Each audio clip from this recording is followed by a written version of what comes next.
Some winter mornings arrive with a weight that has nothing to do with the cold. The sky hangs low over Portland, gray and heavy, pressing down on the city like a hand that won't let go. The temperature reads 28 degrees, but numbers mean nothing when grief is the real weather living inside your chest. David Morrison stands at his office window on the 28th floor of Morrison Pharmaceuticals. Below him, the Willamette River moves in slow, dark currents. Beyond the glass, the city spreads out in all directions, steel and concrete, traffic lights changing colors for people who still have somewhere important to be. He used to be one of those people. He used to believe the numbers on the spreadsheets in front of him actually mattered. The conference room behind him buzzes with voices. 12 directors sit around the polished table discussing fourth quarter projections. Revenue climbed to $850 million. Profit margins increased by 18%. Stock prices remain stable.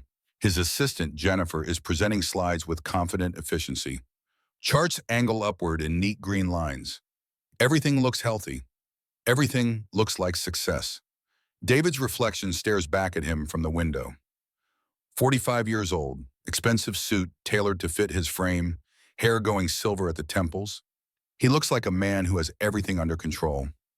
He looks like the kind of CEO you see on magazine covers, standing with arms crossed, gazing towards some bright future only he can see. But today is February 9th, and if Sophie were still alive, she would be turning 9 years old. The thought arrives like a blade between his ribs. Sharp, sudden, stealing his breath. He turns from the window. The room falls silent. 12 pairs of eyes fix on him, waiting. Jennifer pauses mid-sentence, her hand frozen on the remote.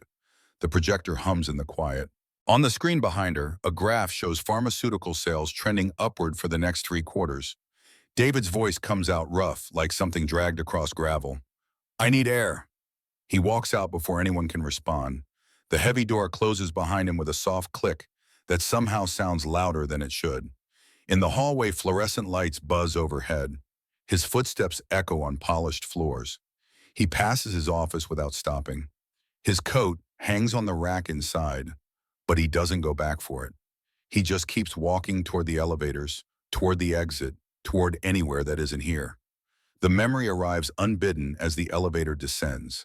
Sophie in her hospital bed, thin arms folded across her chest, looking up at him with those serious brown eyes that always seemed too old for her face. The machines beside her beeped in steady rhythm. The IV drip counted seconds in clear drops. She had asked him a question that day. Her voice was small but certain.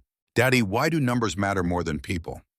He remembers how the question stopped him, how he had no good answer, how he said something about numbers helping people, about medicine and business and making sure families could afford treatment.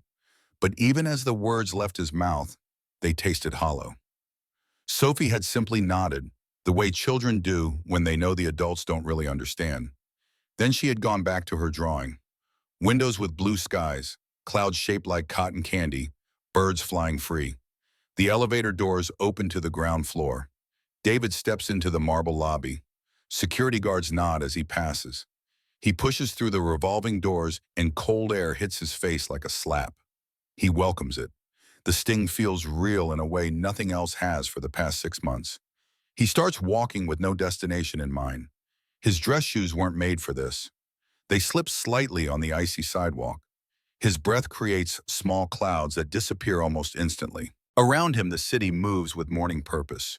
People in heavy coats hurry past, clutching coffee cups, checking phones, late for meetings that matter to them.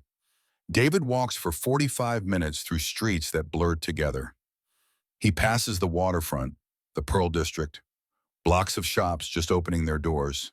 His hands go numb. His ears burn from the cold. He doesn't care. The physical discomfort is easier to bear than what sits inside his chest. He finds himself standing in front of a small cafe. Riverside Cafe, the sign reads in brass letters above the door. A bell hangs over the entrance. Through the fogged windows, he can see warm yellow light. The smell of coffee and toasted bread drifts out whenever the door opens. He knows this place. He and Sophie used to come here every Sunday morning. She would order hot chocolate with extra marshmallows. He would get black coffee, and they would sit by the window, and she would draw pictures on the paper napkins while he read the news on his phone. Simple. Perfect. Gone. His hand reaches for the door handle. The bell rings as he steps inside. The cafe wraps around him like an embrace he doesn't deserve. Heat from the radiators mixes with the scent of Arabica beans and butter on the griddle. A dozen small tables crowd the space. Most are occupied by early customers. A young woman sits typing on a laptop. An older couple shares a newspaper. Two construction workers in paint-splattered clothes eat breakfast sandwiches in comfortable silence. Behind the counter, a barista in her mid-20s wipes down the espresso machine. Sarah, her name tag reads. She has kind eyes and tired hands. She's seen David before, many times. She knows his order without asking. The owner stands near the cash register. Robert Chen is 52 years old, though his face carries the weight of more years than that. His expression stays locked in a permanent state of careful neutrality. Not friendly, but not hostile. Just closed. Like a door that used to be open, but isn't anymore. David has noticed this about Robert over the months. The way the man's jaw tightens when families with children come in. The way his eyes slide past strollers and high chairs. The way he keeps the cafe atmosphere professional, efficient, never warm. There's a sign taped to the wall near the register, handwritten in block letters. Tables for paying customers only. Management. David walks to his usual spot, a table in the back corner, away from the windows, away from other people. The chair scrapes against the floor as he pulls it out. He sits down heavily. His laptop bag lands on the table, but he doesn't open it. He just stares at the wood grain, at the small scratches and coffee rings accumulated over years. Sarah appears with a cup. Black coffee, no sugar. She sets it down gently and offers a small, sad smile. She doesn't ask if he's okay. She learned months ago that he isn't, and that asking doesn't help. She just leaves the coffee and walks away. Steam rises from the cup in thin, lazy spirals. David wraps his hands around the ceramic, letting the heat seep into his frozen fingers. The warmth helps, a little, not enough. He thinks about the spreadsheets waiting in his office, the meetings he just abandoned, the assistant probably calling his cell phone right now, wondering if he's coming back. He should care. He built that company from nothing. 15 years of 18-hour days, of calculated risks and careful strategy, of turning a small biotech startup into a major pharmaceutical player. It all feels meaningless now. What good are profit margins when they couldn't save his daughter? What good is success when it comes home to an empty house? The bell over the door rings again. David doesn't look up. More customers, more morning routines. The world continuing like nothing happened. Like little girls don't die in hospital beds while their fathers sign insurance forms and beg for experimental treatments that cost more than most people make in 10 years. Then he hears it, a small voice, hesitant, young. "Excuse me, sir." David lifts his head. Standing beside his table is a child, 6 years old, maybe 7. She wears a pink knit hat that has seen too many winters. The color has faded to something pale and tired.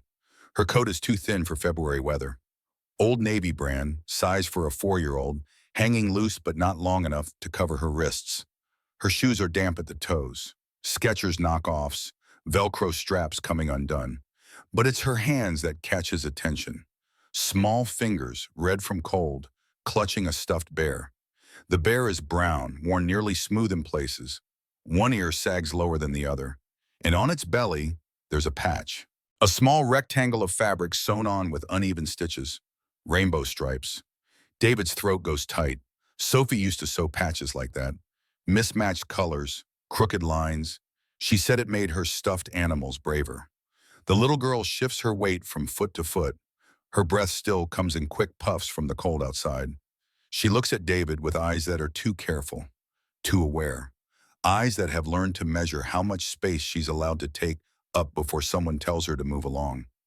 She speaks again, her voice barely above a whisper. "Can I sit here, sir? I just need a place that feels warm." The question hangs in the air between them. Simple words, enormous weight. David should say no. He should tell her to find her parents.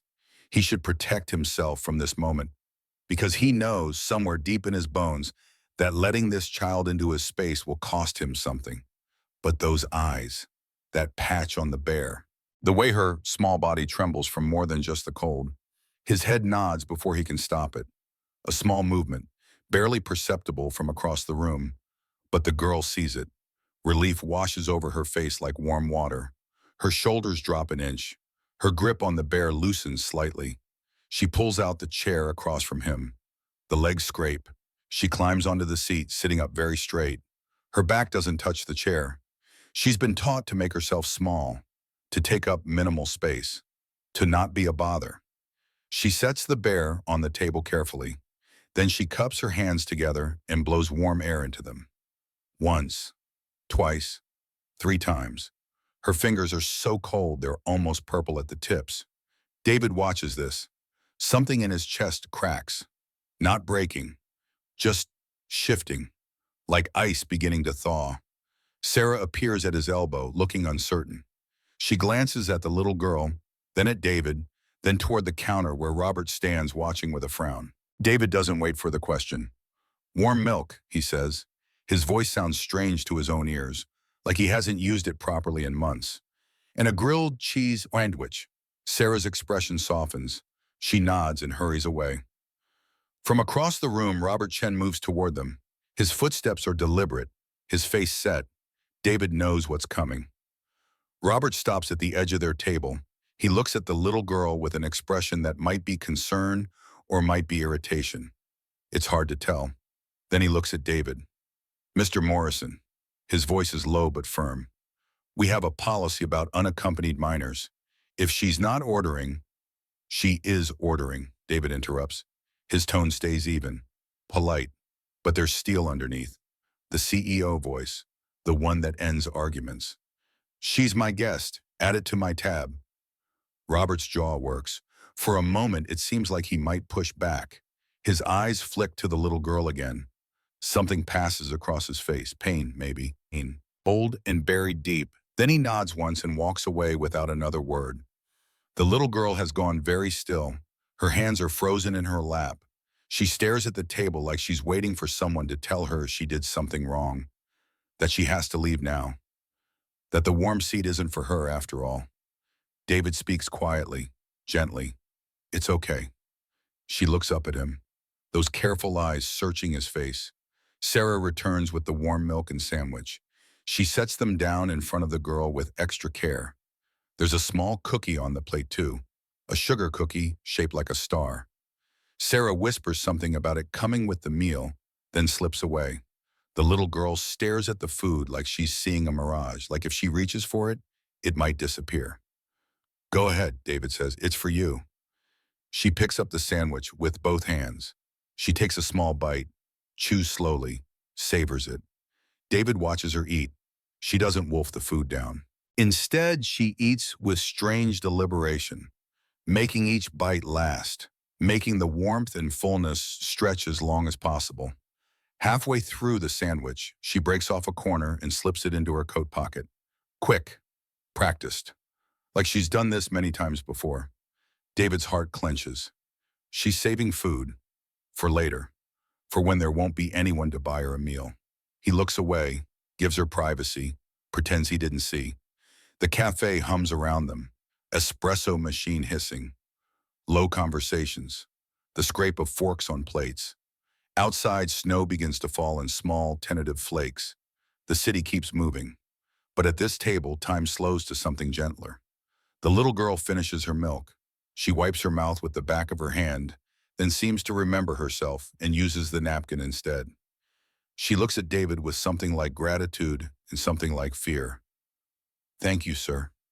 Her voice is so small. "I won't stay long. I promise I won't be trouble." David doesn't know what to say. His throat feels full of words that won't come out right. Instead, he just nods.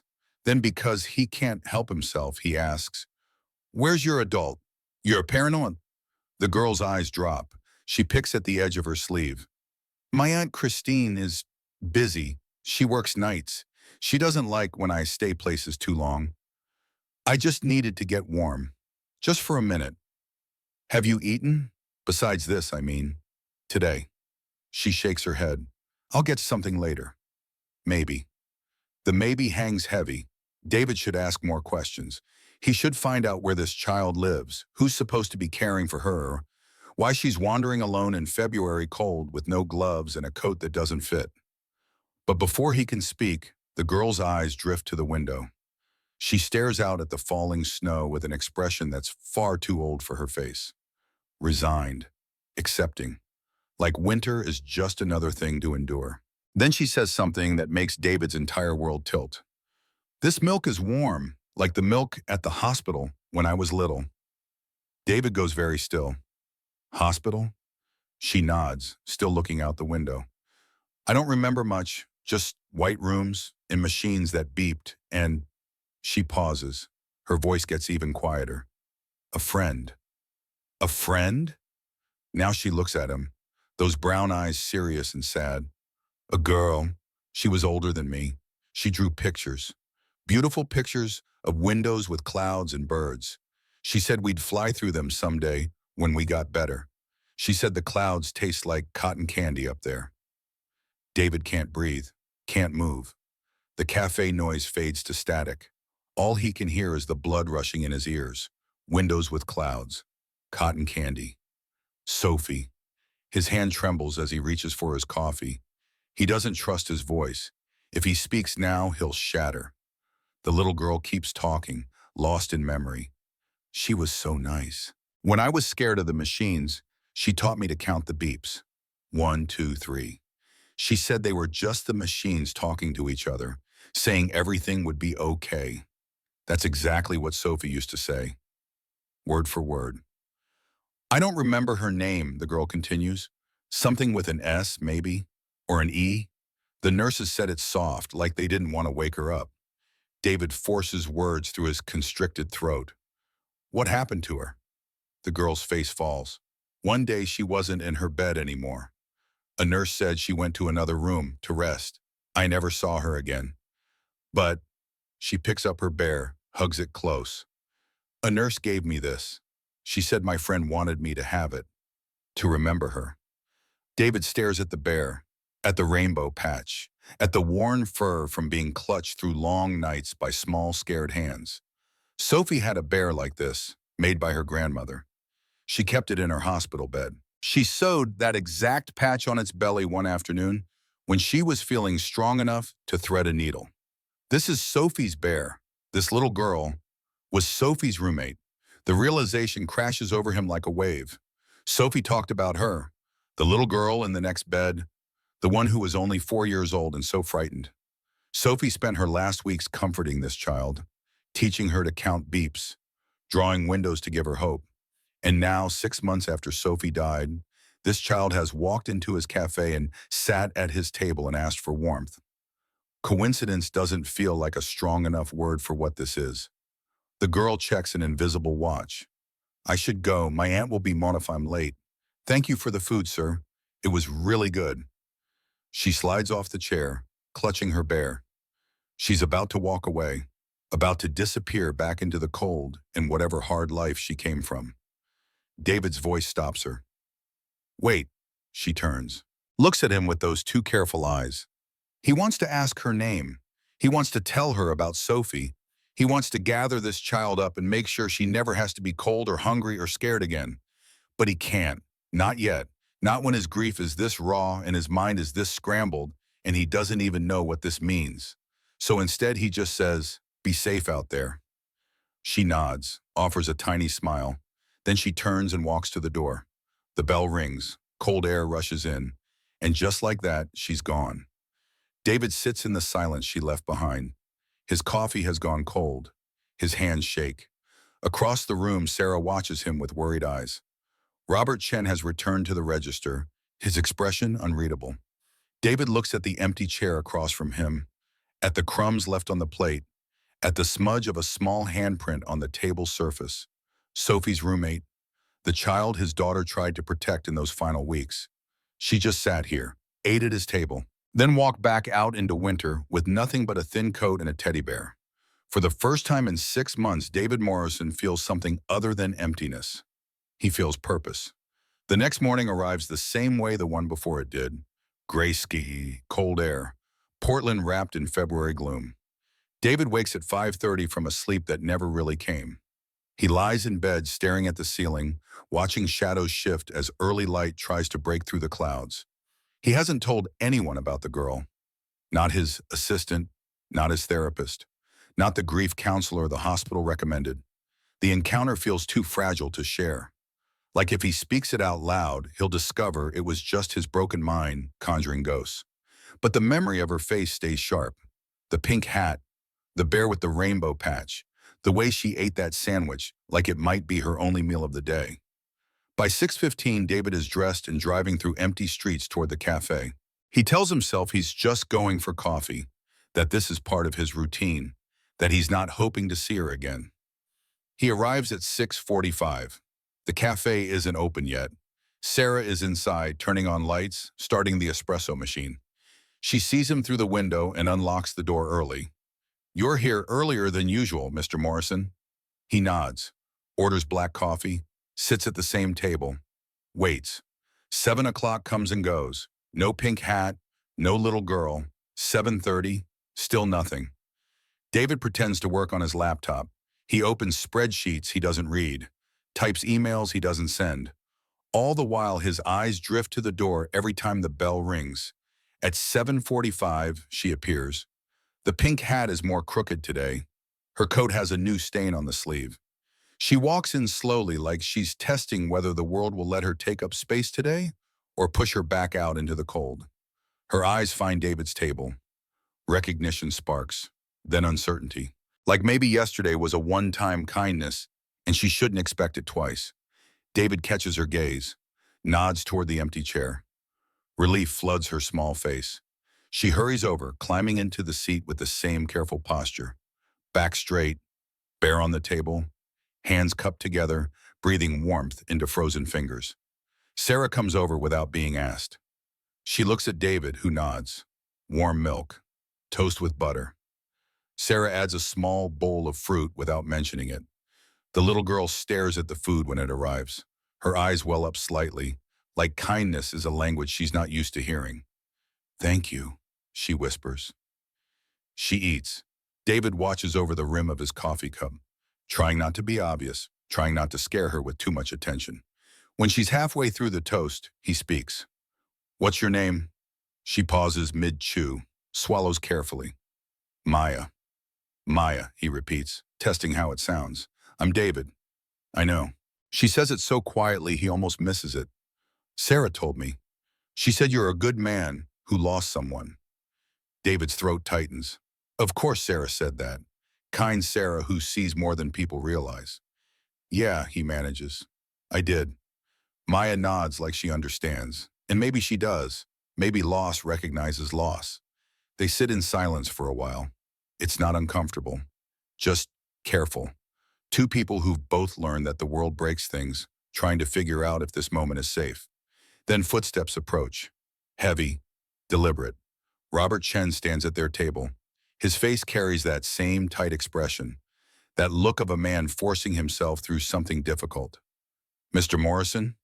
Robert's voice is strained. "I appreciate your patronage, but this is becoming a pattern. The girl can't make this a habit without purchasing." "She is purchasing," David interrupts, calm but firm. "I'm purchasing for her. Is there a problem with that?" Robert's jaw clenches. He looks at Maya, who has gone very small in her chair. Then he looks back at David. People are starting to talk, to wonder. A grown man buying food for a child who's not his. The implication hangs ugly in the air. David's voice drops to something cold, something that reminds Robert exactly who he's talking to. "Are you suggesting something inappropriate, Robert?" "No, I'm just saying it looks strange. You understand." "What I understand," David says slowly, "is that a 6-year-old child is cold and hungry. What I understand is that basic human decency seems to have become controversial. What I don't understand is why a cafe owner would rather see a child go without food than risk gossip from customers he doesn't even like." The words land like stones. Robert's face flushes, his mouth opens, closes, opens again. "You don't know anything about me," he says. Quiet, almost a whisper. Then help me understand. For a moment, something cracks in Robert's expression. Some old pain trying to surface, but he pushes it down, locks it away, turns and walks back to the counter without another word. Maya hasn't moved. She sits frozen, staring at her half-eaten toast like it might be taken away any second. David leans forward slightly.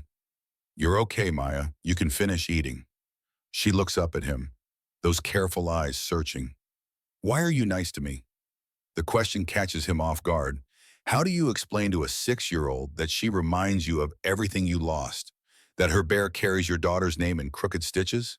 That Sophie asked you, in her last days, to find someone who needed help? And here this child is like an answered prayer you didn't know you'd prayed. You don't. Not yet. So David just says, because you deserve kindness. Everyone does. Maya doesn't look convinced, but she picks up her toast and keeps eating. Over the next week, a pattern forms. Every morning, Maya appears, sometimes at 7:30, sometimes later. Never before 7, she sits at David's home. He buys her breakfast. They don't talk much, just exist in the same space, finding warmth in proximity. David learns small things. Maya lives with her Aunt Christine in the Park Rose area. Her mother died a year ago in a car accident. Christine works as a dealer at Spirit Mountain Casino, night shift. Maya spends a lot of time alone. He learns she misses school some days, that she does chores for neighbors to earn a few dollars, that she's cold most of the time because the apartment heat doesn't work well and her aunt can't afford to fix it. Each morning, Robert watches from the counter. His frown deepens. Other customers notice. A woman in yoga clothes whispers to her friend, glancing at their table. A businessman shakes his head like David is doing something shameful. But Sarah defends them. David overhears her one morning, speaking sharply to a regular who made a comment. That little girl has nobody, and he's making sure she has something warm in her belly. If you have a problem with that, you can take your judgmental attitude somewhere else. David catches Sarah's eye and nods his thanks. She nods back. On Thursday morning, Maya arrives later than usual. 8:15. Her eyes are red. There's a fresh bruise on her wrist, purple and finger-shaped. David sees it when she reaches for her milk. His blood goes cold. Maya, your wrist. What happened? She pulls her sleeve down quickly. I fell. I'm clumsy. She's lying. He knows she's lying, but he also knows pushing too hard will make her retreat. If someone is hurting you, he begins. Nobody's hurting me, she says quickly. Too quickly.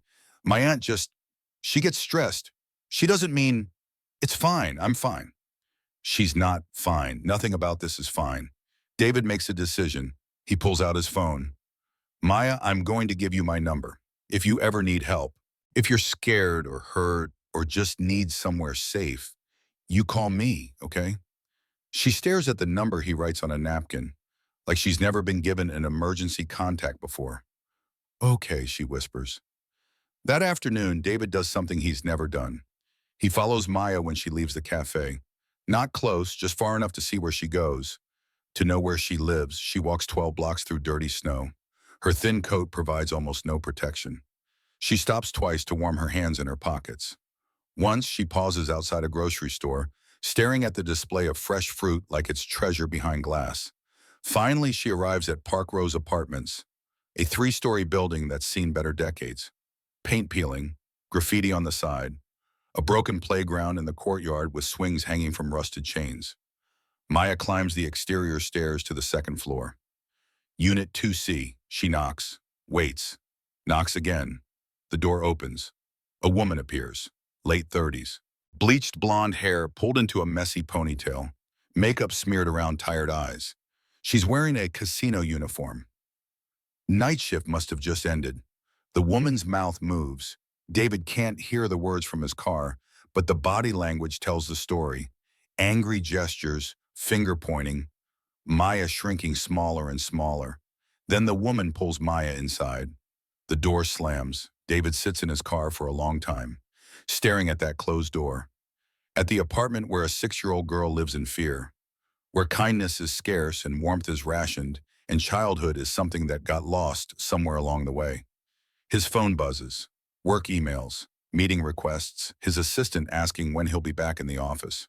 The world wanting him to care about quarterly earnings and market share and pharmaceutical patents. He deletes them all. Then he makes a phone call. Oregon Children's Hospital, how may I direct your call? Pediatric ward, I need to speak with Nurse Grace Martinez. One moment, please. The hold music plays. David's heart pounds. This might be nothing. This might be his grief-stricken mind making connections that don't exist. Or this might be exactly what he thinks it is. Sophie's last gift, her final wish. Find the girl in the pink hat. Help her. Save her. The music stops. This is Grace. David takes a breath. Grace, this is David Morrison, Sophie's father. I need to ask you about her roommate. Silence on the line. Then Grace's voice, careful and kind. I was wondering when you'd call. Grace Martinez's voice on the phone carries the weight of 18 years in pediatric nursing. 18 years of watching children fight battles their bodies are too small to win. 18 years of holding hands through treatments that hurt worse than the disease. 18 years of knowing which families will make it and which ones will shatter. Mr. Morrison, she says, and there's something in her tone. Recognition, inevitability. Like she's been waiting for this call. I've thought about you often. David sits in his car outside Park Rose Apartments, watching snow collect on the windshield. His breath fogs the glass. Sophie had a roommate, a little girl, 4 years old at the time. Maya Walker, Grace confirms, no hesitation. I remember her very well. Is she the same child? The one Sophie talked about? The one who was so scared of the machines? Grace's exhale travels through the phone line. Yes, that's her. Sweet child. Her mother brought her in with severe aplastic anemia, similar to Sophie's case, but not quite as advanced. We managed to stabilize her with transfusions and medication. She responded better than we hoped. David's hands tighten on the steering wheel. What happened to her mother? Mrs. Walker died about 13 months ago. Car accident on I-84. Drunk driver crossed the median. She was pronounced dead at the scene. The words land with clinical precision. Grace has delivered this kind of news too many times. She knows how to make tragedies sound like simple fact because that's the only way to get through the day. Maya went to live with her aunt after that, Grace continues. Christine Walker, the younger sister, we tried to maintain contact for follow-up care. Maya still needs monitoring. Blood counts every 6 months, but they moved, changed phone numbers. We lost them in the system. How does a child with a serious medical condition just fall through the cracks? It happens more than you'd think, Mr. Morrison. The system is designed for people who can navigate paperwork and insurance and appointment scheduling. When families are struggling just to survive, medical follow-ups become a luxury they can't afford. We send letters, we make calls, but if no one answers, if addresses don't match records, if the aunt is working night shifts and can't take time off, Grace trails away. The explanation doesn't excuse the failure, but it explains it. David watches a curtain move in apartment 2C, a shadow passes behind the window. I've been buying her breakfast, he says, every morning for a week. She comes to a cafe downtown, alone, in the cold, with a bear that Sophie gave her. Silence stretches between them. Then Grace's voice comes back quieter. Sophie gave her that bear 3 days before she passed, made me promise to deliver it when the time came. Maya cried for hours. She didn't understand why Sophie was gone. She kept asking when her friend would come back to draw more windows. David closes his eyes. The image forms sharp and painful. 2 little girls in hospital beds. One teaching the other how to be brave. One giving away her most precious possession because she knew she wouldn't need it where she was going. Grace, I need to see you in person. There's something, I think Sophie left something for me, and I think it has to do with Maya. Another pause. Then Grace says the words that change everything. I have a letter, Mr. Morrison. Sophie wrote it in her last week. She made me promise to give it to you when you were ready, when you looked sad enough that you needed it. I was going to mail it next month, but if you want to come to the hospital, I'm coming now. Oregon Children's Hospital stands like a monument to both hope and anti-heartbreak. Its modern facade tries to project optimism with bright colors and playful architecture. But David knows what lives inside those walls. The smell of antiseptic that never quite covers the scent of fear. the too cheerful artwork on the walls, the quiet desperation in the family waiting areas. He hasn't been back since Sophie's memorial service 6 months ago. The hospital had offered use of their chapel, a small gathering, mostly nurses and doctors who had cared for her, a few executives from Morrison Pharmaceuticals who felt obligated to attend. David remembered very little of it, just the weight of the small urn in his hands and the knowledge that everything good in his life now fit inside a container the size of a coffee canister. Now he walks through the sliding glass doors and the memories hit like physical blows. The lobby where he used to buy Sophie magazines from the gift shop. The elevator bank where they'd take slow rides up to the fourth floor because she was too weak to handle the stairs. The hallway that always smelled like industrial floor cleaner and sadness. Grace meets him on the fourth floor. She looks exactly as he remembers. Early 40s, dark hair pulled back in a practical bun, scrubs with cartoon characters that are meant to make children smile, tired eyes that have seen too much. Mr. Morrison. She doesn't offer a hug. She's too professional for that, but her handshake carries warmth. Thank you for coming. Thank you for keeping it. The letter. Sophie was very specific about when you should receive it. She said you'd know the right time. Grace gestures down the hallway. My break room is quiet. We can talk there. They walk past rooms that look identical to the one where Sophie spent her final months. David forces himself not to look inside, forces himself to keep moving forward. The break room is small, a table, a few chairs, a refrigerator covered in thank you cards from families whose children survived. David wonders if his name is on any of those cards. He contributed anonymously to the hospital's financial aid program after Sophie's diagnosis. $200,000 spread across 3 years, enough to help dozens of families afford treatment. Grace opens her locker and removes a manila envelope. It's worn at the edges, handled carefully but often, like she's held it many times, wondering if today was the day to deliver it. The envelope has one word written on the front in Sophie's uneven child handwriting. Daddy. David's vision blurs. He takes the envelope with hands that shake. The paper feels impossibly light. How can something so small carry so much weight? I'll give you privacy, Grace says. She moves toward the door. Wait. David looks up. Tell me about them. Sophie and Maya. What were they like together? Grace leans against the door frame. A small smile touches her face. The first genuine smile he's seen from her. And Sophie appointed herself Maya's protector from day one. Maya was so little, so scared. The machines terrified her. Every beep made her jump. She cried for her mother constantly. And Sophie, your daughter, had this gentle way about her. She'd reach across the gap between their beds and hold Maya's hand. She'd make up stories about where the beeping sounds came from.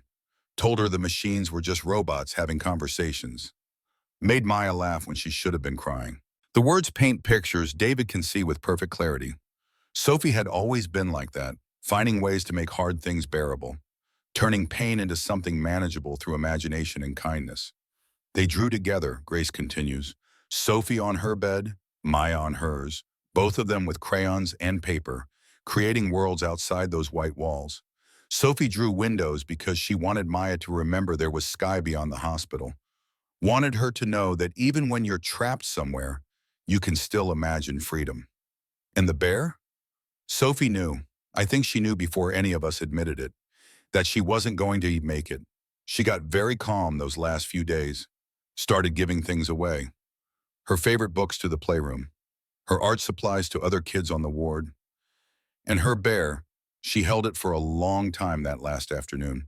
Then she called me over and asked me to give it to Maya. Said Maya would need something to hold on to when things got scary. David can't speak. His throat has closed completely. Grace straightens. Read the letter, Mr. Morrison. Sophie was wise beyond her years. I think you'll find what you need. She leaves. The door closes with a soft click. David sits alone in the break room. Fluorescent lights hum overhead. Somewhere in the building, a child is crying. Somewhere else, a family is receiving good news. The hospital contains multitudes, all of human experience compressed into these sterile halls. He opens the envelope. The letter is written on lined paper torn from a spiral notebook. Sophie's handwriting wanders across the page. Some words are spelled wrong. Some letters are backwards. She was 8 years old and very sick when she wrote this. But every word's deliberate, every sentence carries purpose. Dear Daddy, if you're reading this, it means I'm not there anymore. I'm sorry I couldn't stay longer. I really tried. Daddy, I need you to do something for me. There's a little girl named Maya in the bed next to mine. She's only 4 years old. I'm 8, so I'm the big sister. Her mommy has to work a lot, so she's alone sometimes. I've been keeping her company. Maya is scared of the dark. I taught her to count the beeping sounds, 1, 2, 3, until she falls asleep. She likes when I draw windows with clouds. She says clouds look like cotton candy. Daddy promised me you'll find Maya someday. Not right away, you'll be too sad. But when you're ready to smile again, find her. She's going to need someone.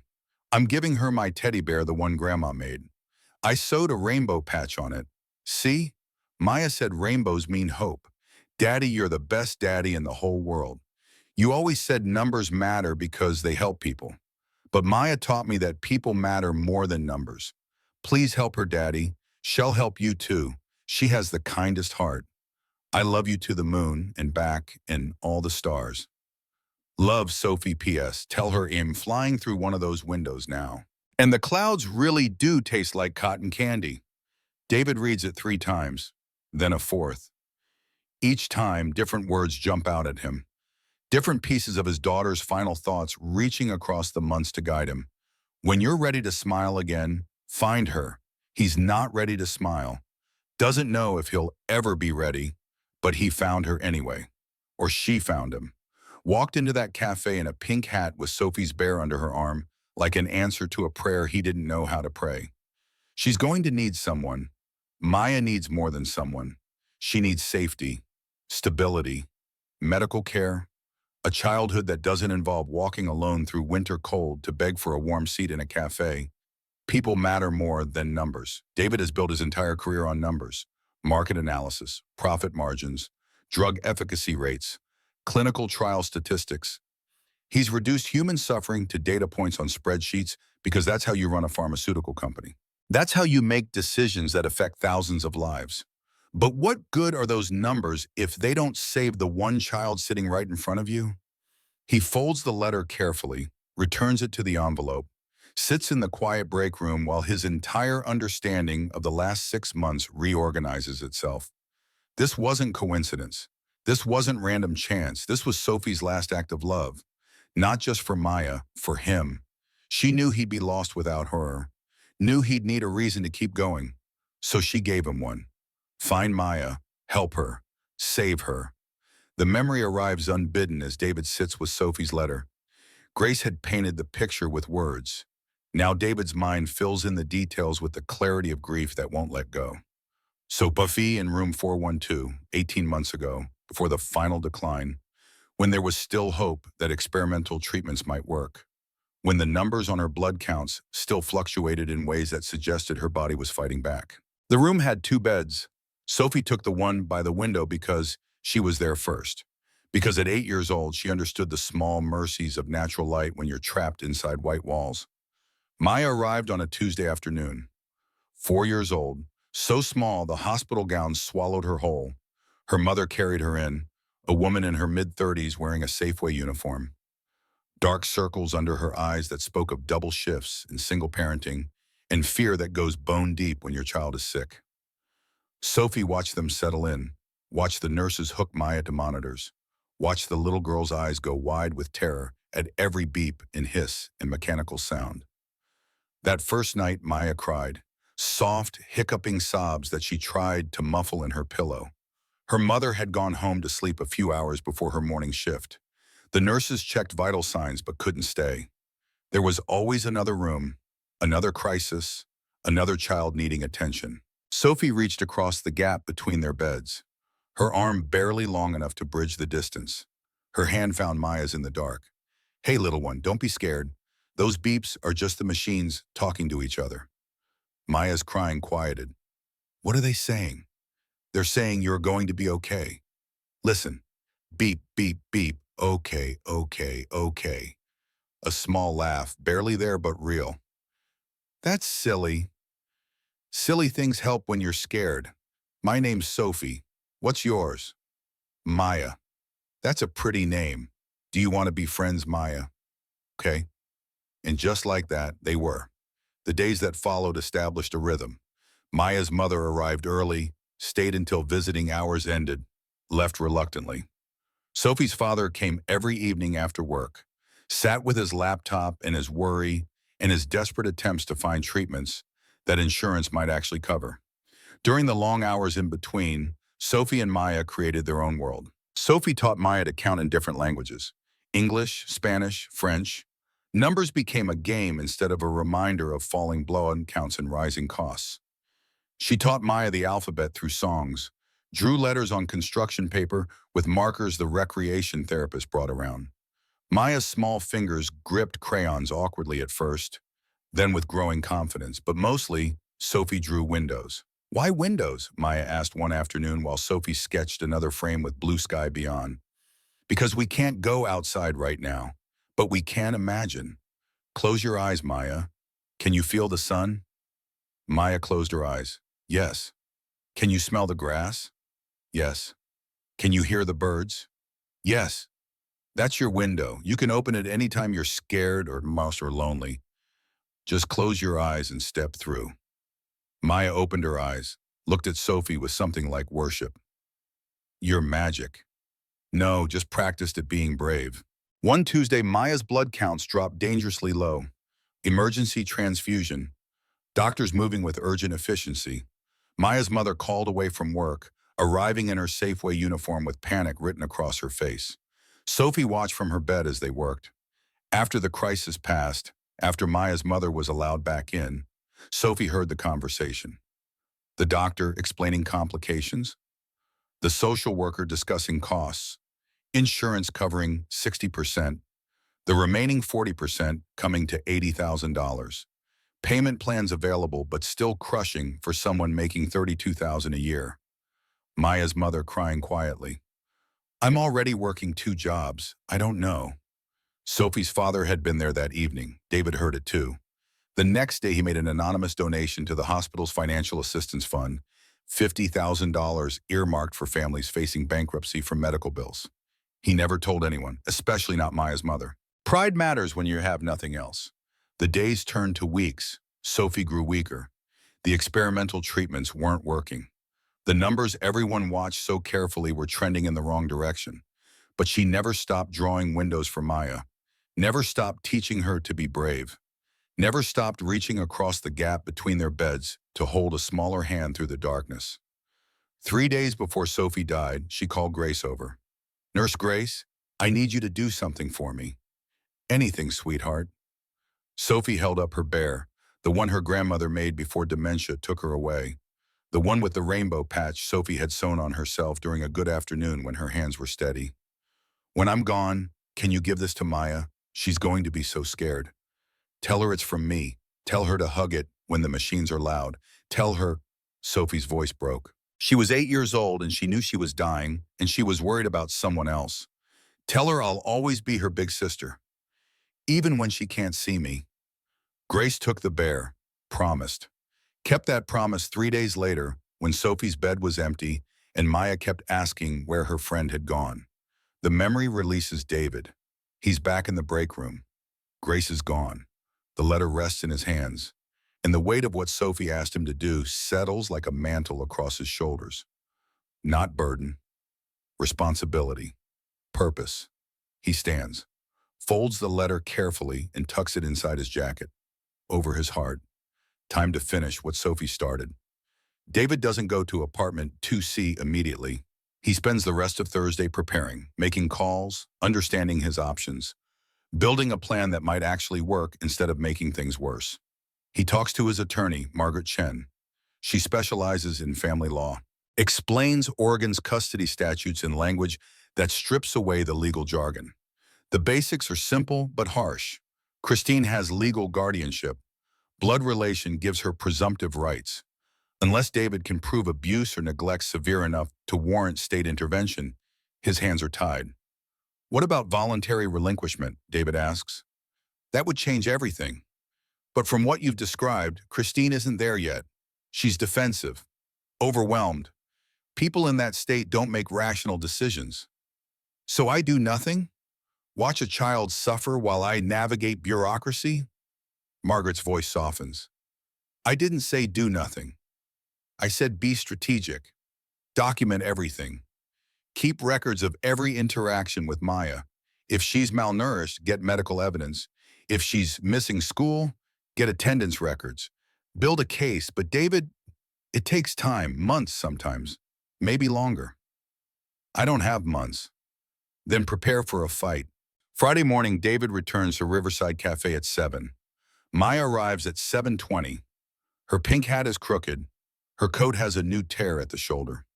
She climbs into her usual seat without asking. The routine has become permission.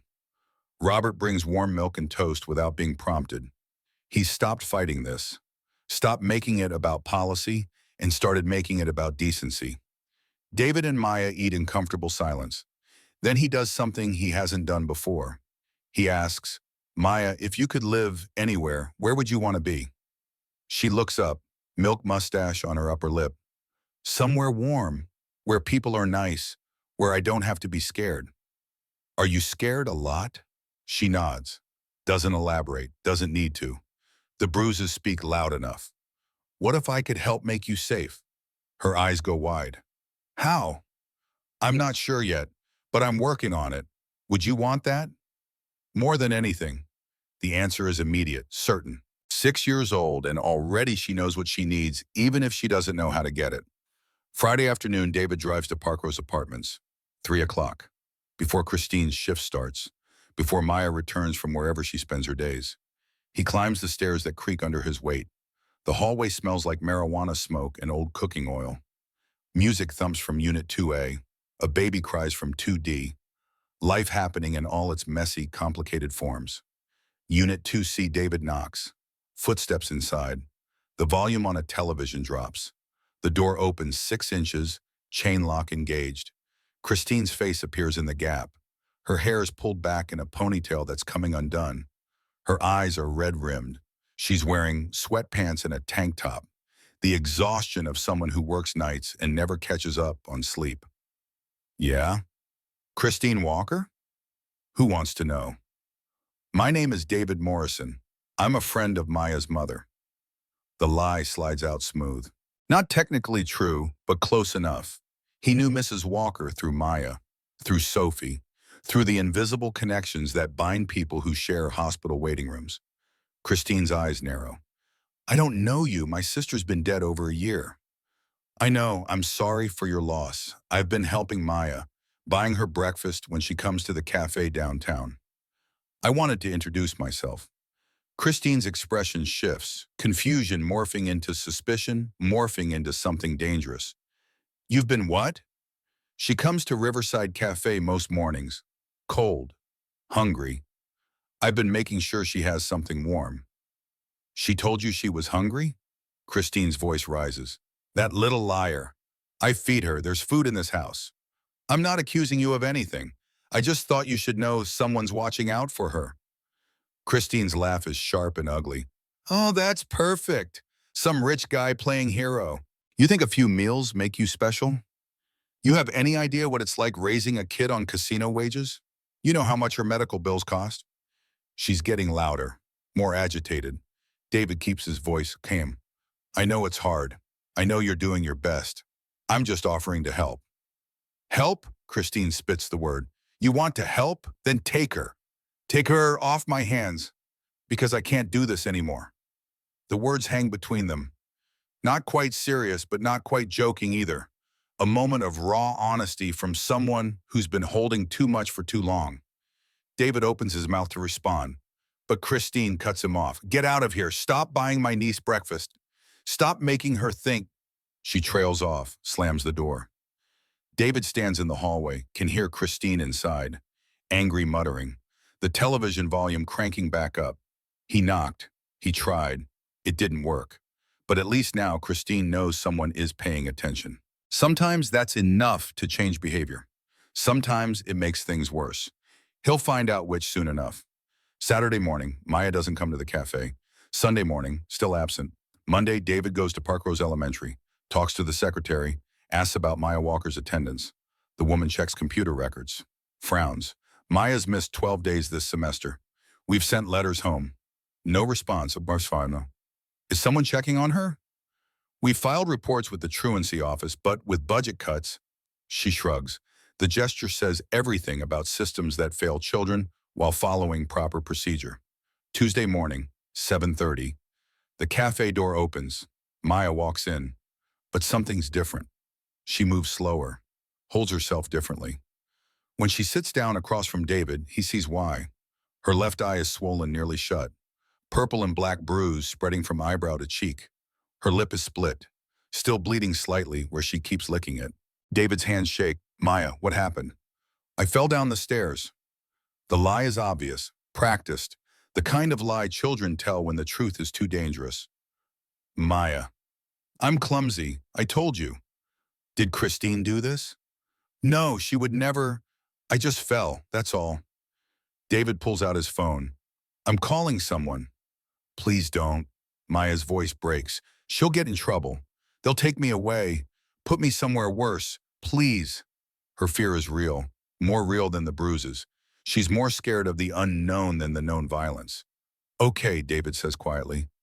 Okay, but this can't keep happening. I know. Will you let me help? She nods, tears streaming down her face now, silent and constant. David makes a decision, the kind you can't take back, the kind that changes everything. Pack a bag tonight, small, just what you need. Tomorrow morning, when you come here, you are not going back to that apartment. Where will I go?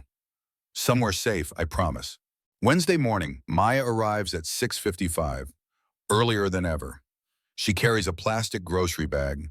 Inside, 2 changes of clothes, a toothbrush, Sophie's bear, everything she owns that matters. David's car is parked outside. He's been there since 6, waiting, hoping she'd come, terrified she wouldn't. He pays for breakfast. They eat quickly.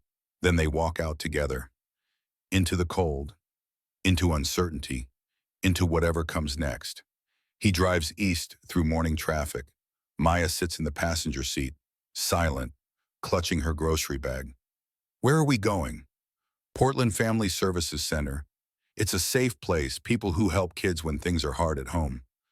Will I have to stay there? For a little while, until I can make sure you're really safe, until the law says it's okay for you to come home with me. Home with you, if you want that. Maya looks at him, those 2 old eyes searching his face for lies, for false promises, for the disappointment that always seems to follow hope. She doesn't find any. I want that.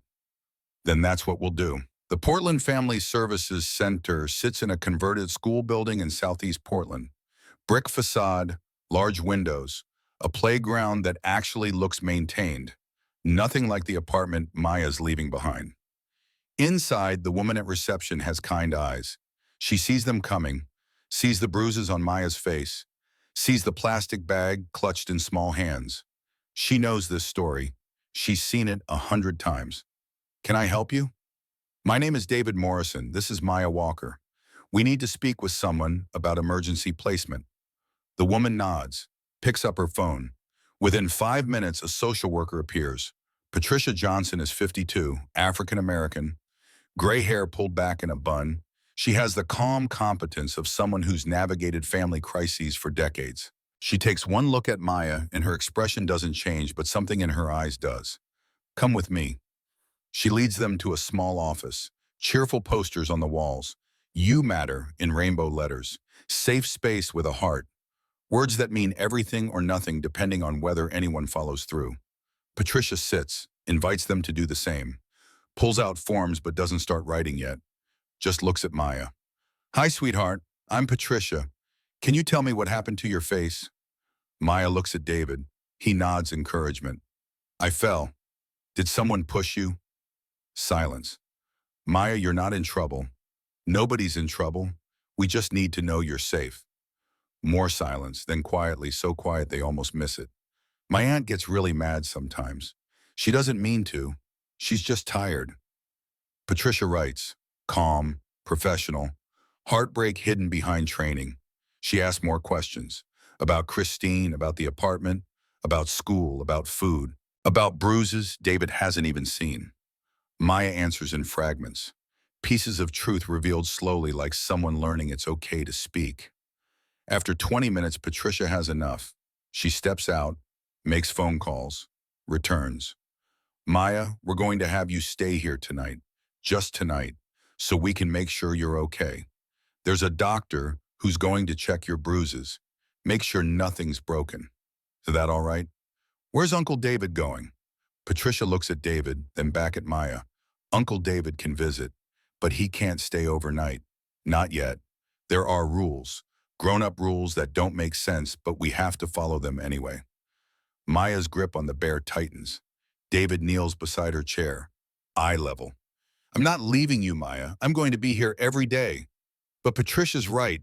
There are steps we have to take. Paperwork, legal things, to make sure nobody can say we did this wrong. Can you be brave for a little while longer? Like Sophie? Exactly like Sophie. Maya nods, sets her jaw, 6 years old facing down a system designed by adults who've forgotten what it's like to be powerless. Okay, I can be brave. Patricia shows them to the residential wing. Rooms that look more like dorm rooms than institution. Bright colors, soft beds, windows with actual curtains. Maya will share a room with another girl her age. Temporary roommates in a temporary situation. A nurse arrives, young, gentle. She examines Maya's injuries with hands that barely touch, takes photos for records, counts bruises, documents everything in clinical language that will later become evidence. When it's done, Maya looks exhausted, the kind of tired that has nothing to do with sleep. David hugs her. I'll be back tomorrow morning, first thing. We'll figure this out together. Promise? Promise. He leaves, walks out to his car through afternoon light that seems too bright for what just happened, sits behind the wheel, lets himself break. 3 days pass. David visits Maya every morning and every evening, brings books, brings her favorite foods, brings the steady presence of someone who shows up. On day 3, Patricia calls him into her office. I've filed the emergency placement paperwork. Given Maya's injuries and Christine's statement to you that she can't handle this, we have grounds. I've also contacted Child Protective Services. They're investigating the home situation. What happens now? The court reviews the case. Typically takes 72 hours for emergency orders. If they approve, you can apply for temporary guardianship. That process takes longer. Background checks, home study, financial review. Could be 30 days, could be 90. And Maya stays here the whole time? Unless we can find a suitable placement, a relative, or, Patricia pauses, chooses her words carefully. Someone with an established relationship to the child. Someone she trusts. You're talking about me. I'm talking hypothetically. You're not a relative. You've known Maya less than 2 months. Normally, that wouldn't qualify. But she's bonded with you, and given the connection through your daughter, she slides a folder across the desk. Fill these out. I can't promise anything, but I can advocate, explain the situation. Sometimes judges make exceptions when the alternative is foster care with strangers. David takes the folder. How soon? File today. Hearing is Friday. 3 days. Friday morning arrives heavy with significance. David stands in courtroom 4C of the Multnomah County Courthouse. Wood paneling, high ceilings, the weight of law and bureaucracy pressing down. Judge Carol Henderson presides. 60 years old, 20 years on the family court bench. She's heard every story, seen every tragedy. Developed the kind of practiced neutrality that comes from making decisions about children's lives when there are no good options. Patricia presents the case, shows photos of Maya's injuries, reads statements, explains Christine's admission that she can't handle the responsibility. Christine isn't there. Served with papers 2 days ago. Didn't respond. Didn't show up. Her absence speaks volumes. David's attorney, Margaret, presents his side. Stable employment. Financial resources. Clean background check. No criminal history. No record of anything except being a grieving father trying to honor his daughter's last wish. The judge reviews documents, asks questions, looks at David with eyes that have seen countless well-meaning people fail at saving children. Mr. Morrison, you've known this child for 6 weeks. Why should I trust you with her care? David stands. Your Honor, my daughter Sophie died 6 months ago. She and Maya were hospital roommates. Sophie asked me to find Maya, to help her. I'm trying to keep a promise to my daughter while giving Maya the safety she deserves. Promises to the dead don't always serve the living well. No, but this one does. Maya needs someone. I need to be someone who keeps promises. Judge Henderson is silent for a long moment, pen tapping against the bench, weighing scales only she can see. Here's my order. Temporary custody to Mr. Morrison for 30 days. During that time, Maya will receive medical evaluation. Attend school regularly. Mr. Morrison will undergo psychological evaluation to ensure he's fit. We'll reconvene in 30 days to review. If everything looks appropriate, we'll discuss permanent guardianship. If not, she doesn't finish. Doesn't need to. The gavel falls. David's knees almost buckle. Relief and terror in equal measure. He has 30 days to prove he can do this. 30 days to become whatever Maya needs him to be. At the Family Services Center, Patricia brings Maya to the lobby. She's wearing new clothes, jeans that fit, a sweater without holes, someone donated them. Small kindnesses that matter enormously. Ready to go home? David asks. Maya looks up at him. Is it really home? If you want it to be. She takes his hand, walks out with him into February cold that feels less bitter than before, into a car that drives them to a house on the hill where a purple bedroom waits, where Sophie's drawings still cover the walls, where two broken people will try to build something whole from the pieces they have left. The house on Portland's West Hills feels different with Maya in it. Not smaller, but less empty. Her presence fills spaces David didn't know were hollow until sound returned to them. The first night is tentative. Maya stands in the entryway with her plastic grocery bag, looking around at hardwood floors and high ceilings and furniture that costs more than most people make in a month. She doesn't touch anything, just observes with the careful stillness of someone who's learned not to take up too much space. Are you hungry? David asks. She nods. They eat dinner at the kitchen island. Grilled cheese sandwiches because it's all David knows how to make, and Maya's already familiar with them from the cafe. She eats slowly, methodically, still saving part of the sandwich until David tells her there's more if she wants it, that she doesn't have to ration. You can have as much as you need, Maya, always. She finishes the sandwich, asks for another, eats that one too, then looks guilty about it. I ate a lot. You were hungry, that's what food is for. After dinner, David shows her the upstairs, 3 guest bedrooms with neutral paint and furniture that's never been used. And at the end of the hall, Sophie's room. He pauses at the threshold, hand on the doorknob, not sure if he can do this. Maya waits, patient, not pushing. David opens the door. Sophie's world spreads before them, purple bedspread, bookshelves organized by color, a desk with art supplies still scattered like she just stepped away, and covering every wall, drawings. Windows opening onto blue skies, clouds shaped like animals and castles and dreams. Birds flying toward horizons that held promise. Maya walks to the nearest wall, reaches up to touch a drawing with reverent fingers. She made so many.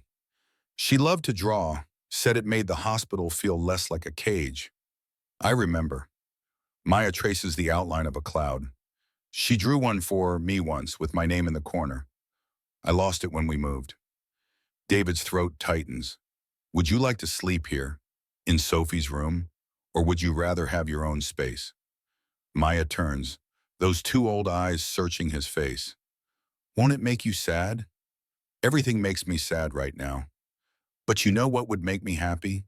Knowing Sophie's room is being used, that her things matter to someone who mattered to her. Can I think about it? Take all the time you need. Maya chooses a guest room that night, the one painted pale yellow with windows facing east. Morning light, she explains. She likes waking up to sun. David helps her put sheets on the bed, shows her the bathroom, gives her new pajamas still in the package. Everything soft and clean, and hers. She brushes her teeth at the sink, washes her face, puts on the pajamas that are too big but she doesn't care. Then she stands in the doorway of her room looking uncertain. What if I have a nightmare? Then you come find me. My room is right there. He points to the door across the hall. I sleep light. I'll hear you. Okay. He tucks her in, something he hasn't done in 6 months. The muscle memory returns easily, pulling covers up, smoothing them down, making sure the nightlight is positioned right. Uncle David? Yeah. Thank you for keeping your promise to Sophie. His vision blurs. Thank you for letting me. The 30 days that follow establish a rhythm neither of them expected. School becomes routine. David enrolls Maya at West Hills Elementary, a different world from Park Rose. Smaller classes, more resources, teachers who notice when a student struggles and actually have time to help. Maya thrives, cautiously at first, like she's waiting for permission to succeed. But by week 2, she's bringing home papers with gold stars, talking about a friend named Emma who shares her lunch, asking if she can join the after-school art club. Of course you can. It costs $15. That's fine. For the whole semester? David kneels to her level. Maya, money isn't something you need to worry about. If there's something you want to do, something that makes you happy, we'll figure it out, okay? She nods, but the worry doesn't completely leave her eyes. 6 years of scarcity doesn't disappear in 2 weeks of abundance. Medical appointments fill the calendar.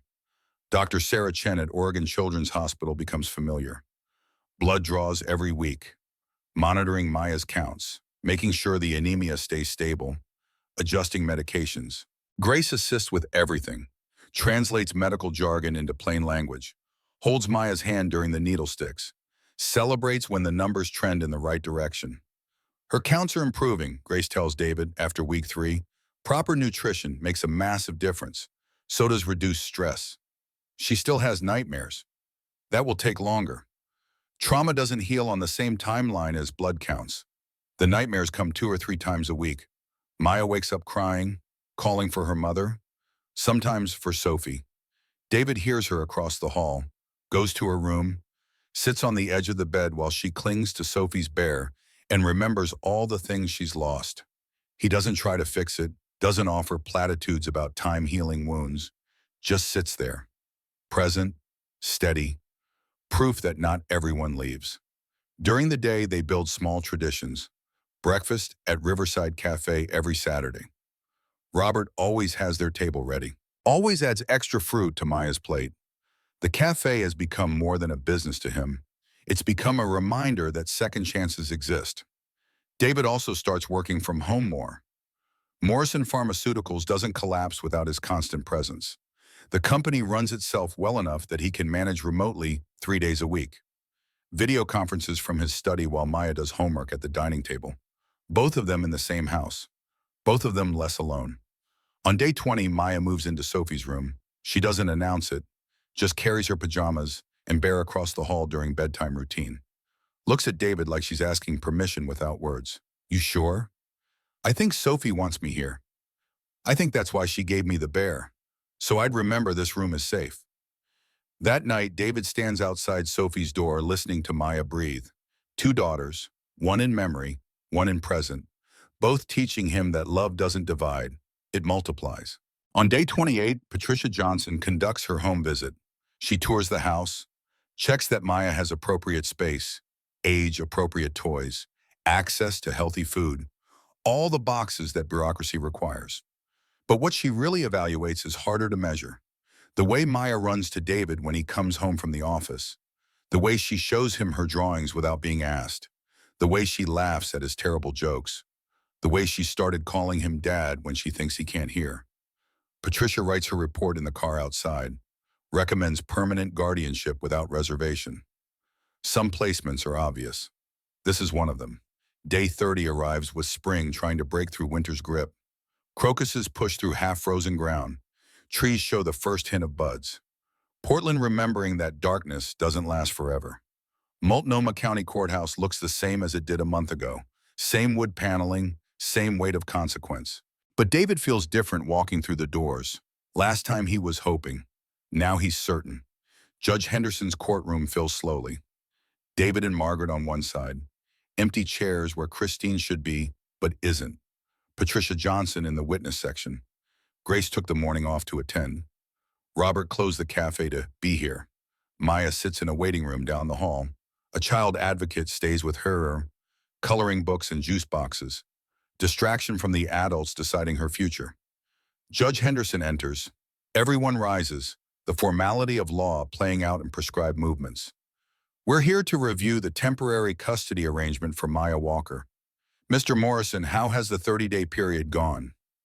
Margaret stands. Your Honor, my client has exceeded every requirement. Maya is attending school regularly. Her grades are excellent. Medical evaluations show significant health improvements. She's stable, happy, and thriving. Ms. Johnson, your assessment? Patricia stands. I recommend permanent guardianship, Your Honor. The bond between Mr. Morrison and Maya is genuine. He's provided stability, safety, and appropriate care. This placement serves the child's best interests. The judge reviews documents, flips through Patricia's report, studies photos showing Maya's progression, bruised and frightened in week 1, healthy and smiling by week 4. Where is the aunt? Christine Walker? Margaret speaks. She was properly served, Your Honor. Chose not to appear. We have documentation that she voluntarily relinquished care and has made no contact with Maya in 30 days. Has anyone reached out to Ms. Walker to confirm her position? I have, Your Honor. Patricia stands again. I spoke with her by phone last week. She stated clearly that she believes Maya is better off with Mr. Morrison. She's not contesting guardianship. Judge Henderson nods, writes notes. The scratch of pen on paper fills the quiet. Then the courtroom door opens. Christine Walker walks in. She looks different than she did a month ago. Hair cut and styled, makeup applied carefully, wearing a dress instead of sweatpants. She walks to the front of the courtroom with her head up, but her hands shaking. Ms. Walker. Judge Henderson's voice shows no surprise. Family court judges learn to expect the unexpected. You're late. I'm sorry, Your Honor. I wasn't sure I should come. But you're here now. Do you wish to contest this guardianship? Christine looks at David, then at the empty spot where Maya should be. Her eyes fill. No, Your Honor, I don't want to contest it. I want to say something, if that's allowed. Judge Henderson considers. Go ahead. Christine takes a breath, steadies herself. A month ago, I told Mr. Morrison to take Maya. I said it out of anger and frustration. But it was the truth under the anger. I couldn't give her what she needed. I was drowning and pulling her down with me. Her voice shakes but doesn't break. These 30 days have been the hardest of my life. Not because I miss having her there, though I do, but because I had to look at myself, really look, at what I'd become, how I'd failed my sister, failed Maya. Christine wipes her eyes. I've been going to counseling 3 times a week, got a new job with day hours, started paying off my debts. I'm trying to become someone my sister would be proud of, someone Maya could be proud of. That's commendable, Ms. Walker, but it doesn't address the question of guardianship. I know. What I'm saying is, Mr. Morrison should have permanent custody, legal adoption if that's possible. Maya deserves stability. She deserves someone who can give her everything. That's not me. Maybe someday, but not now. She turns to look at David directly. Thank you for being what I couldn't. Thank you for seeing her when she was invisible. Thank you for keeping whatever promise your daughter asked you to keep. Christine walks to her seat, sits down, holds herself together through visible effort. Judge Henderson writes more notes. The silence stretches. Then she speaks to the bailiff. Bring Maya Walker in, please. 5 minutes later, the door opens again. Maya walks in holding the child advocate's hand. She sees the courtroom full of people, sees David, sees Christine. Her steps slow. The advocate guides her to the witness chair, too big for her small frame. Her feet don't touch the ground when she sits. Judge Henderson softens her voice. Hi, Maya, I'm Judge Henderson. Do you know why you're here? Maya nods. Can you tell me? To see if I can live with Uncle David forever. That's right. I want to ask you some questions. Is that okay? Another nod. How do you like living with Mr. Morrison? I like it a lot. He makes me breakfast, helps with homework, takes me to doctor appointments. He doesn't yell. Does he make you feel safe? Yes. Do you want to keep living with him? Maya's eyes fill with tears. Yes, please. He's the only one who... She stops, looks at Christine. I'm sorry, Aunt Christine. but he makes me feel like Sophie said he would. What did Sophie say? That her daddy was the best daddy in the world, that he'd help me if I needed it. She was right. Judge Henderson leans forward. Maya, do you understand that if I say yes, Mr. Morrison will be your legal guardian? That means he makes decisions about school, doctors, where you live. He becomes responsible for you. Like a dad? Very much like a dad. Then yes, I understand, and I want that.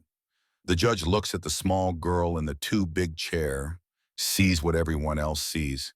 A child who's found home after being lost. A child who's chosen her family even though biology didn't give it to her.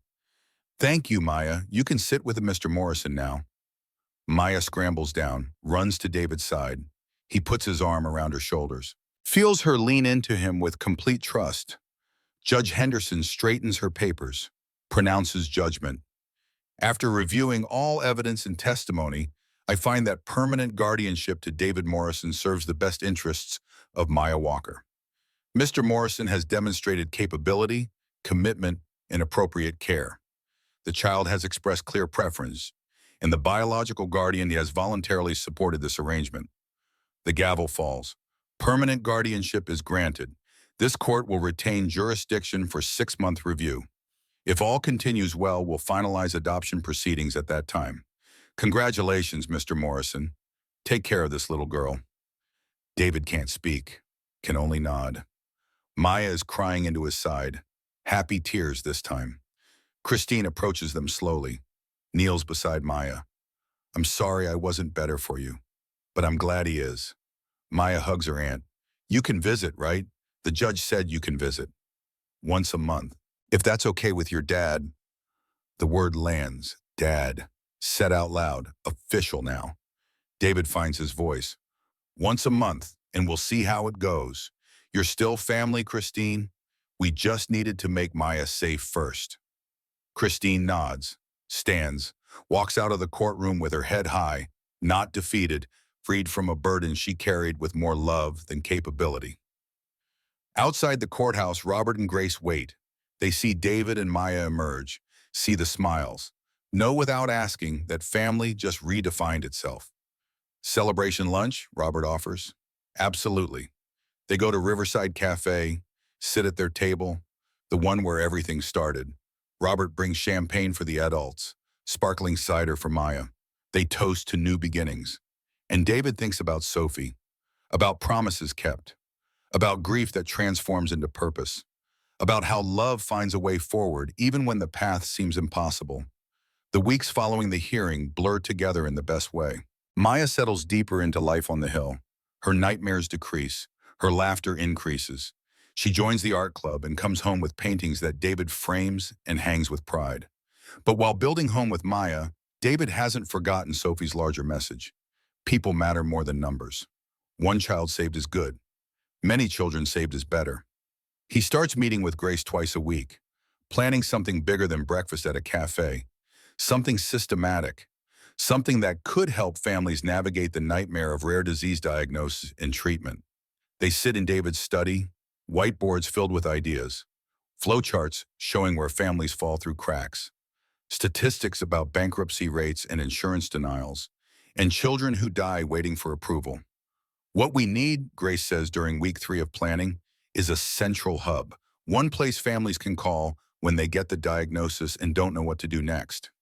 Medical navigation, David agrees. Someone who speaks both doctor and insurance company, who can translate the jargon and fight the denials. Financial assistance for the gaps insurance won't cover. Housing support for families who have to travel for treatment. Mental health counseling. Parents and kids both. The list grows. The scope expands. What started as a simple idea becomes something comprehensive. Something that could actually change outcomes. David commits $2 million from his personal funds. Knows it's not enough, but it's a start. He approaches Morrison Pharmaceuticals board, presents the plan with passion, but also hard data. ROI calculations that show how supporting families improves medication adherence, how reducing stress improves treatment outcomes, how good PR increases stock value. The vote is close, 8-5 in favor. Richard Hoffman votes yes this time, surprises everyone, including himself. After the meeting, Richard pulls David aside. I voted against you last time. Thought you were being irrational, letting grief cloud judgment. I remember. I was wrong, not about the business case, about what matters. My daughter survived her illness partly because we could afford every option, partly because we had insurance that said yes instead of no, partly because we got lucky. Other families aren't lucky. They're just broke and broken. Richard hands David an envelope. $100,000 for the program, and I want to volunteer. I have connections with insurance executives, with pharmaceutical boards. Let me use them for something good. David takes the envelope, shakes Richard's hand. Welcome to the team. Robert joins next, walks into David's office unannounced one Tuesday afternoon, sets a check on the desk. $50,000. That's everything I have, David. Every penny this cafe has made in 10 years. It's yours. Robert, this is your life savings. My life savings was supposed to save my son. It didn't. But maybe it can save someone else's. That feels like better math. David argues. Robert doesn't budge. Finally accepts because refusing would dishonor what Robert is trying to do. Honor Daniel's memory. Turn tragedy into something useful. The team assembles. Grace as medical director, Patricia Johnson as family services coordinator, Robert as operations manager, Richard as insurance liaison, David as founder and funding source. They name it Warm Hearts Initiative. Maya designs the logo, two hearts intertwined, one labeled Sophie, one labeled Maya, both colored with rainbow crayons. They set a launch date, April 15th, 2 months after the custody hearing. 2 months to build infrastructure, hire staff, create intake processes, partner with hospitals. The work is enormous, the timeline aggressive, but grief has taught them all the same lesson. Tomorrow isn't guaranteed. Help people today. April 15th arrives with proper spring weather, 70 degrees, clear skies. Cherry blossoms peak bloom along the waterfront, Portland at its most beautiful. Oregon Children's Hospital atrium has been decorated since dawn. Banners painted by patients. Windows with clouds. Hearts with hope. The visual language of children who understand struggle. 200 chairs face a small stage. They fill slowly through the morning. Families dealing with rare diseases. Donors who contributed. Medical staff who volunteered. Media covering the story. David stands backstage with Maya. She wears her blue dress with white clouds, hair brushed until it shines, nervous energy making her bounce. What if I mess up my speech? Then you mess up. Nobody here expects perfection. They just want to hear your heart. What if I cry? Then you cry. Crying means you care. That's not weakness. Okay. She takes a breath. I can do this. You can do this. The program begins at 10. A hospital administrator welcomes everyone, thanks them for coming, explains the need for programs like Warm Hearts. Grace speaks first, explains medical navigation in clear terms. How many families don't understand their diagnosis, don't know what questions to ask, don't realize they can appeal insurance denials? She promises Warm Hearts will bridge that gap. Patricia follows, talks about the social worker shortage, about families drowning in paperwork while their children fight for life, about how Warm Hearts will provide dedicated advocates for every enrolled family. Richard steps up next. His presence surprises some people. CFO of a major pharmaceutical company admitting the system is broken, promising to use his influence to fix it. 8 years ago, my daughter had aplastic anemia. She survived because we had resources, because insurance said yes, because we got lucky. But luck shouldn't determine which children live. Warm Hearts exists to level the field, to make sure every child gets the fighting chance my daughter got. Applause fills the atrium, warm and sustained. Robert speaks forth. His voice shakes, but his words are clear. My son Daniel died 10 years ago. Same disease, different outcome. I've spent 10 years angry at the system, angry at insurance companies, angry at a world that lets children die for lack of money. He pauses, gathers himself. I'm done being angry. Anger doesn't save lives. Action does. Warm Hearts is action. Every family we help, every insurance denial we overturn, every child who gets treatment they couldn't afford otherwise. That's Daniel's legacy. That's every lost child's legacy. The applause deepens, several people crying openly. Then it's David's turn. He walks to the podium carrying Sophie's letter. The paper is worn now, handled so many times, laminated to preserve it, a roadmap for how to live after loss. 6 months ago, I lost my daughter Sophie, 8 years old, brightest light I've ever known. For months after, I couldn't see past my grief. Couldn't imagine feeling anything but empty. He looks at Maya sitting in the front row. She gives him a small wave. Then a little girl walked into a cafe, asked if she could sit down, asked for warmth, and in helping her, I found what Sophie had been trying to teach me all along. He holds up the letter. This is what Sophie wrote before she died. She asked me to find her hospital friend Maya, to help her, to remember that people matter more than numbers. He reads the letter aloud, every word, every misspelling, every backwards letter. The entire atrium goes silent except for quiet crying. When he finishes, he folds the letter carefully. Sophie was 8 years old. She was dying, and she was worried about someone else, about making sure her friend wouldn't be alone. That's the heart of Warm Hearts, noticing who's alone, who's scared, who's falling through cracks, and doing something about it. He steps back, gestures to Maya, but you don't need to hear from me. You need to hear from her. Maya walks to the podium, so small she needs the step stool Robert built. She clutches her note cards but doesn't look at them, just stares out at 200 faces watching her. For a long moment, she doesn't speak. David starts to worry, starts to move toward her. Then Maya finds her voice. My name is Maya. I'm 6 years old, almost 7. The microphone makes her voice too loud. Someone adjusts it. My mommy died last year. I miss her every day. I got sick when I was really little. Had to stay in the hospital. I was really scared. She looks at David. He nods encouragement. Sophie was in the bed next to mine. She was older, 8. She taught me not to be scared of the beeping machines. She drew me pictures of windows so I could remember there was sky outside. She gave me her bear when, Maya's voice cracks, when she had to go away. Tears stream down her face, but she keeps talking. Sophie told me her daddy would help me someday. I didn't understand, but then I met him, Uncle David, except now he's just Dad. She smiles through tears. Dad makes sure I have food and warm clothes, and I'm not scared anymore. He kept Sophie's promise. She looks directly at the families in the audience, the parents with children fighting for their lives. I know there are other kids like me, kids who are scared, who don't have someone to help.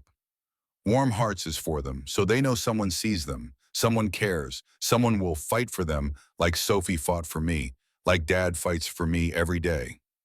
Maya steps down from the stool, walks to David. He picks her up, holds her while she cries into his shoulder. The standing ovation lasts 3 minutes. Not just applause, affirmation, agreement, proof that this matters. The back door of the atrium opens. Christine walks in. She's wearing the same dress from the courthouse. Hair neat, makeup careful. She looks sober, looks healthy, looks like someone working very hard to become better. She makes her way to the front. David sees her, tenses slightly, but Christine's expression holds no anger, just humility. Maya sees her aunt. Aunt Christine! Christine approaches the stage. Someone hands her a microphone without her asking. I'm Christine Walker, Maya's aunt. Her voice is quiet but carries. I was supposed to take care of her when my sister died. I tried. I failed.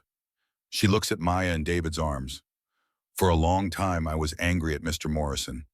Thought he was judging me, trying to steal my niece, but he wasn't stealing. He was saving Maya from my failures, giving her what I couldn't. Christine wipes her eyes. I'm not here to make excuses. I'm here to say thank you. Thank you for seeing Maya when she was invisible. Thank you for keeping your promise to your daughter. And thank you for showing me that love sometimes means letting go. She looks at the audience. Warm Hearts isn't just for kids. It's for families learning to heal. I'm in counseling now, working a better job, paying my debts, Maybe someday I'll be someone Maya can be proud of. Until then, I'm grateful there's someone she can count on. Christine hands back the microphone, walks to Maya, kisses her forehead, then returns to her seat in the back. The program continues. Families enrolled in Warm Hearts share their stories. A single mother whose son has a genetic disorder, a father whose insurance denied his daughter's treatment, a grandmother raising grandchildren with medical needs she can't afford. Each story ends the same way. Warm Hearts stepped in, fought the insurance company, found financial assistance, provided housing during treatment, offered counseling when hope ran low. 50 families helped in the pilot phase. The goal is 500 in year one. The event concludes at noon. People linger, talking, crying, hugging, finding community in shared struggle. David stands with Maya, Grace, Robert, and Richard, an unlikely family built from grief and purpose. We did it, Grace says. We started. David corrects. The real work begins Monday. Robert laughs. Always the optimist. Always the realist. They return to Riverside Cafe that evening, their table, their tradition, the place where it all began. Robert brings hot chocolate for Maya, coffee for David, sits with them because the cafe is empty and he can. Did you ever imagine this, Robert asks? 6 months ago? Did you imagine any of this? David looks at Maya. She's drawing another window, blue sky, white clouds, a family of birds flying together. No, 6 months ago I couldn't imagine anything good ever again. And now? Now I know grief doesn't end, but it can transform, become something that helps instead of hurts. Maya looks up from her drawing. Dad? Yeah, sweetheart? Can I add Aunt Christine to this picture? She's trying really hard. Of course you can. She adds another bird to the family, smaller, flying slightly behind, but part of the formation. The evening light shifts, comes through the window at the angle that always made Sophie visible in memory. David sees her face in the light, or thinks he does, smiling, proud, at peace. Thank you, he whispers, not to the light, to his daughter, wherever she is. Thank you for sending her to me. The light fades, normal evening returns, but the feeling remains. The sense that Sophie's here, not gone, just transformed, living on through every kind action, every child helped, every family saved. Maya finishes her drawing, shows it to David and Robert. 5 birds flying through an open window. Sophie in front leading the way. David and Maya side by side. Christine following close. And one more bird David doesn't recognize. Who's that one? He asks. Maya smiles. Daniel, Uncle Robert's son. So he's part of the family too. Robert's eyes fill. He nods. Can't speak, just nods. Outside, spring settles fully into Portland. Trees bloom, days lengthen. The city shakes off winter and remembers that hope returns. Always, if you give it space to grow. David pays the bill, though Robert protests. They walk to the car through evening air that smells like cherry blossoms, impossibility. Maya takes his hand. Dad? Yeah, I'm happy. 3 words, simple, true, worth more than every number David ever worshipped. Me too, sweetheart. Me too. They drive home through streets that have become familiar, up the hill to the house that's no longer empty, to Sophie's room that's now Maya's room, to a life built from broken pieces that somehow fit together into something whole. That night, David tucks Maya into bed, purple comforter, drawings on the walls. Sophie's bare in her arms. Will you tell me about Sophie? What do you want to know? Everything. I want to remember her right. So David tells stories about a little girl who loved to draw, who counted beeps with hospital roommates, who believed kindness mattered more than anything else. Maya falls asleep listening, smiling, safe. David stays for a while, watching her breathe. The second daughter, this gift from the first, this proof that love doesn't end. It multiplies. He stands, walks to the door, looks back once. In the dim nightlight glow, he sees 2 girls sleeping, one in present, one in memory, both teaching him the same lesson. People matter more than numbers. Always have. Always will. He closes the door softly, walks to his own room, sleeps better than he has in months. And somewhere in the clouds, A little girl with a crayon smiles because her daddy kept his promise, because her friend found home, because warmth spreads exactly the way she knew it would. One heart at a time, one saved child at a time, forever. Warm Hearts Initiative has helped over 500 families navigate rare disease treatment since its founding. 1 in 10 children in America will face a rare disease diagnosis. Most families cannot afford proper care without assistance. Medical bills are the leading cause of bankruptcy in the United States. Insurance companies deny 30% of rare disease treatment claims. You can help change these numbers. WarmHeartsInitiative.org. Every child deserves a fighting chance. Every family deserves support. Every person matters more than the numbers. Final image. Maya's drawing of 5 birds flying through an open window toward blue sky, the end.